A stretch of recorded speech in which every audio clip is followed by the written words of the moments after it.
உங்க கூட இருக்க அந்த கூட்டணி கட்சிகளை எல்லாம் நம்பி நீங்க உட்கார்ந்துருக்கீங்க. நாங்க எங்க உடம்புல இருந்த கோமணத்தை நாங்க கழட்டி போட்டோம். அதுதான் இன்னைக்கு உங்களுக்கு பட்டு வேட்டி. புரிஞ்சவங்க புரிஞ்சுக்கிறீங்க. நாங்க முகம் துடைக்கிறதுக்கு வச்சிருந்த கர்ச்சிப்பு தான் இன்னைக்கு நீங்க தோல்ல போட்டிருக்க துண்டு.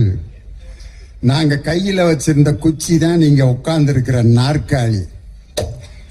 இன்னைக்கு நான் சொல்றேன், அந்த கூட்டணி கட்சியினுடைய ஆட்சியில இன்னைக்கு ஓடிக்கிட்டு இருக்கு.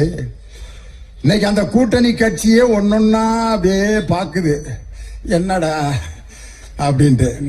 நான் என்னைக்கு வைகோ அண்ணன் போய் சேர்ந்தாரோ நான் முடிவு பண்ணிட்டேன், மேட்ரு சீக்கிரம் சிந்தா பார்த்து ஆயிருந்தா. சட்டமன்றத்தில் முதலமைச்சர் அப்படின்னார்ல, என் தலைவர் இப்படிதான் காமிச்சாரு. என்ன அர்த்தம்னா பேசி முடிச்சிட்டோன்ட்டு. அதை கூட ஒழுங்கா காட்டாம இந்த அப்படின்னாரு. இதுக்கு என்ன அர்த்தம்னா, உங்க தமிழ்நாட்டு மக்களை எல்லாம் தொடர்ந்து கழுத்தறுக்க போறேன், காத்திருங்க. 6 சிலிண்டரா ஒன்னும் கிடைக்காது அப்படின்னு அர்த்தம்.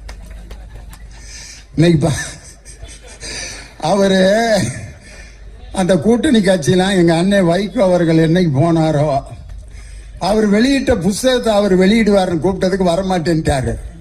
போனா நமக்கு அதுதான் கடைசி நிகழ்ச்சி ஆயிரும்.